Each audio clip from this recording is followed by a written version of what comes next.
Hello student, welcome to English Stenography Pitman full course chapter number 4 Phraseography.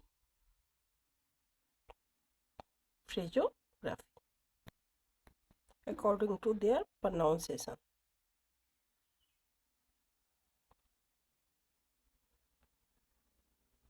See,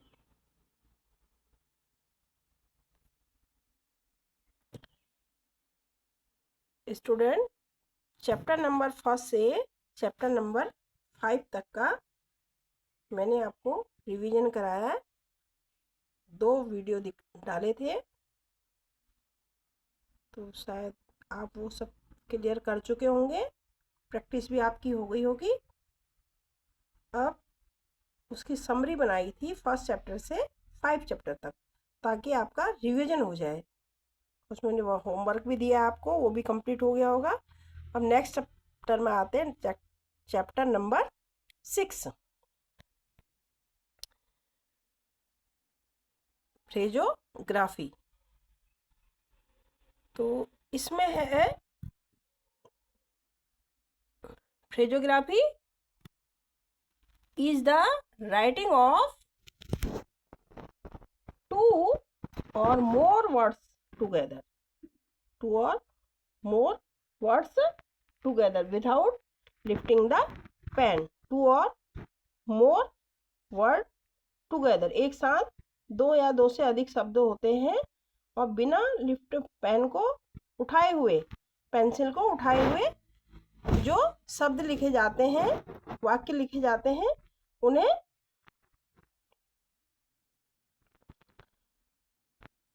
फ्रेजोग्राफी कहते हैं।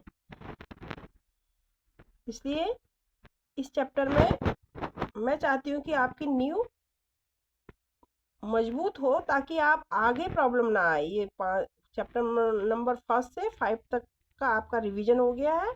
आप video भी देखिएगा और प्रैक्टिस भी करने की कोशिश कीजिएगा। मैक्सिमम प्रैक्टिस आप वॉवेल्स की, diphthongs, triphones and grammalogues, upward and downward R and H, इस तरीके से एटसेट्रा आप इनको एक बार रिवीजन और कीजिएगा। इसके बाद नेक्स्ट चैप्टर ये लेते हैं, चैप्टर नंबर 6। इसके भी पार्ट बनेंगे। अब देखिए, पूरा तो कंप्लीट हो नहीं पाएगा चैप्टर 1, फिर एक्सरसाइज होंगी। अब ये शुरुआत है, इसे देखिए आप। इसमें मैंने इतनी प्रैक्टिस की हुई है वर्ड्स की, आप भी ऐसे बनाइए। फ्रेज है सब, ये फ्रेज है। आई थैंक यू, आई ऐसे लिख गया थैंक यू। इतने वर्ड के लिए इतने में कंप्लीट हो गया है।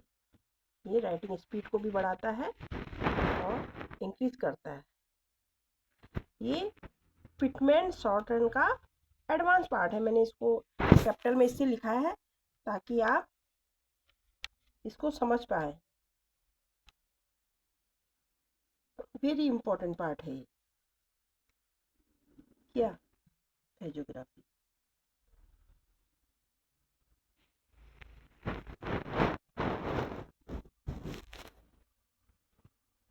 इसमें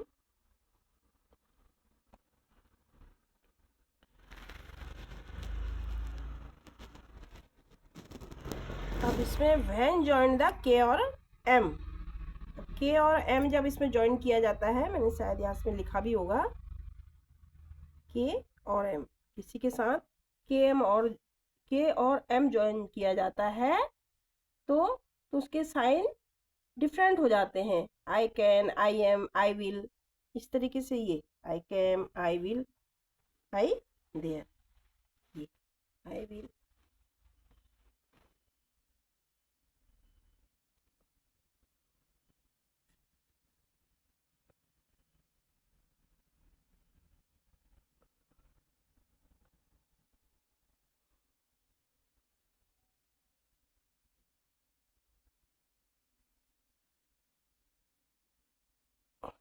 the first word of A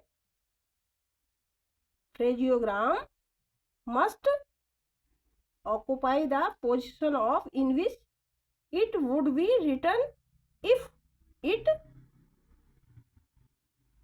stood alone. उससे उसकी पोजीशन पता चलती है. जैसे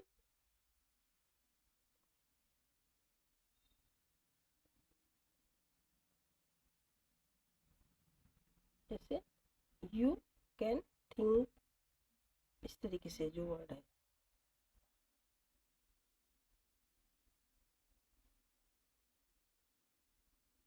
जैसे इस पोजीशन पता चलती है. जैसे हाउ कैन, ऐसे ये शब्द है, ये पोजीशन, इसकी पोजीशन दिखाता है. जैसे हाउ कैन थिंक. देखना मुश्किल हो रहा है थोड़ा, ऐसे कैमरा पकड़ के इस तरीके से ये उसकी किसी भी वर्ड की पोजीशन बताता है. जैसे ये outline,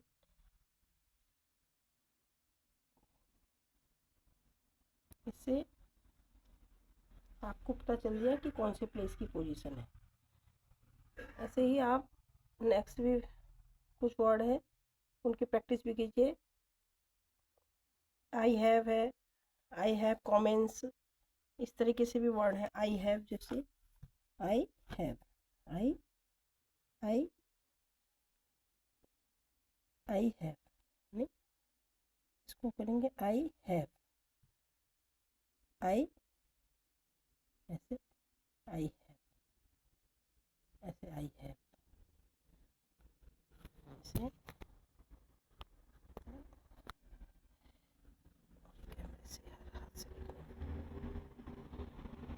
I have.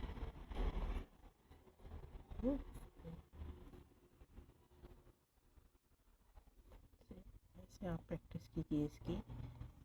I have, I have, है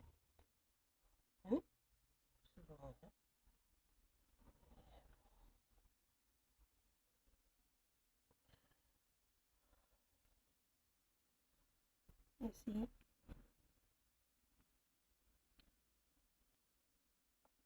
लोगोग्राम से हैं ये. विथ, ये विथ मच, ऐसे ही लिखा है. विथ ईच, पोजीशन के ऊपर डिपेंड करता है ना. ईच कहाँ जाएगा, मच जो है ऊपर आता है तो ये नीचे आएगा. ऐसे मच ऊपर वाले, अबव द लाइन. ईच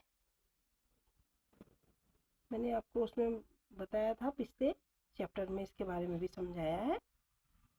और मैं चाहती हूँ आप इसको अच्छी तरह क्लियर कर लें. जो मैंने लिखा है इसको आप पढ़ें और फिर समझें. फिर इसके बाद वर्ड में ही वो अप्लाई करें. मैंने प्रैक्टिस भी की है साथ में. आई कैन, आई विल, जैसे आई विल फर्स्ट ये है, अबव द लाइन है आई, तो यहीं से आई विल है. इससे पता चल जाएगा कि ऑन द लाइन है या अबव द लाइन है. Okay.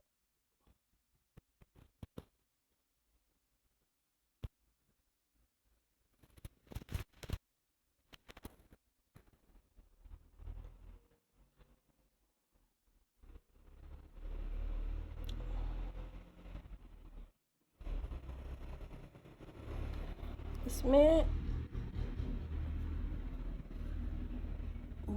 with rare exception it is unnecessary to vocalize phraseograms, या चलो फ्रेजोग्राफी भी कह सकते हैं. The word he standing alone और at the beginning of a phrase.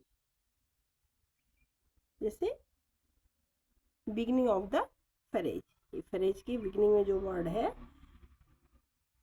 Is written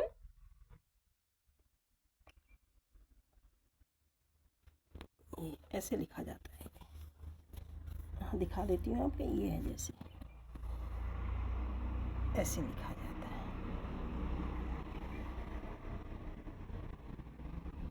but in the middle of a phrase, phrase के middle में, बीच में,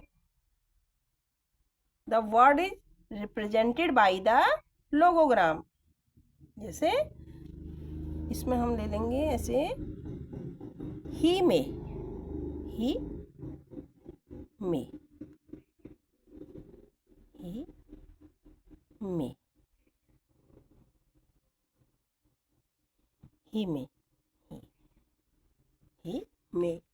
और एक और बनाते हैं ऐसी, इफ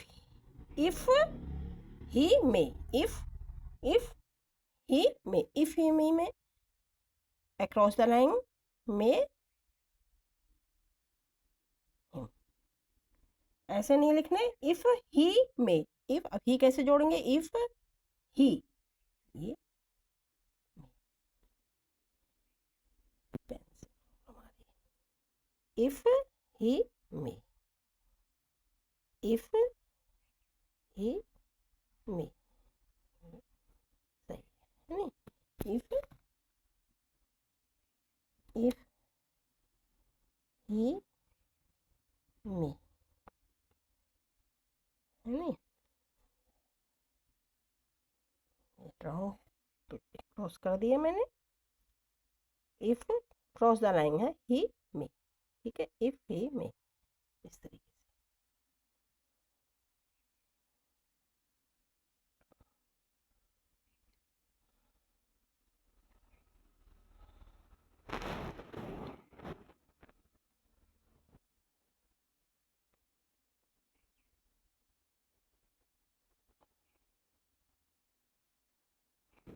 अब इसको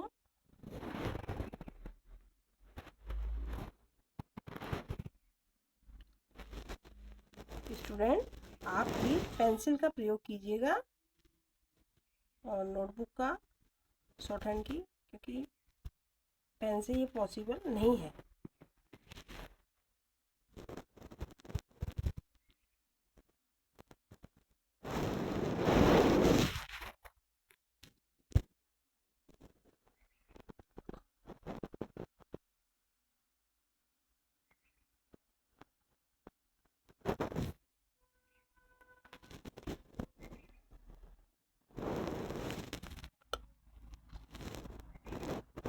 इसके आगे का नेक्स्ट वीडियो बनाऊंगी मैं,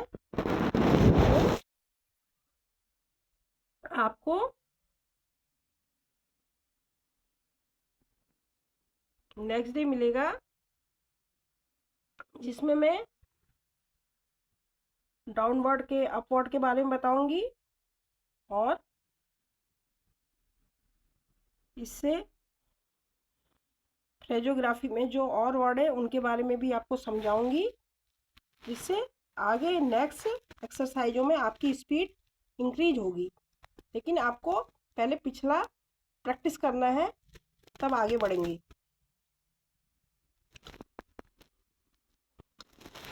इसलिए मैं स्लो मूवमेंट में चल रही हूँ, मुझे जल्दी नहीं है, नहीं तो मैं डायरेक्ट इतना करके सीधे एक्सरसाइज में पहुँच जाती। लेकिन मैं आपको पूरा इसलिए समझा रही हूँ ताकि ये आपको क्लियर हो जाए, इसके बाद फिर आगे बढ़े।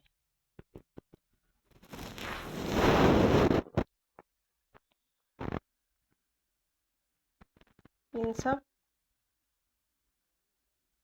फ्रेजोग्राफी की आप प्रैक्टिस कीजिए। इनको मैंने आपने 4, 5, 6 जितनी बार भी लिखा है, लेकिन आप 20, 25 बार इसकी प्रैक्टिस कीजिए और इनके प्लेसेस को देखिए और लर्न कीजिए।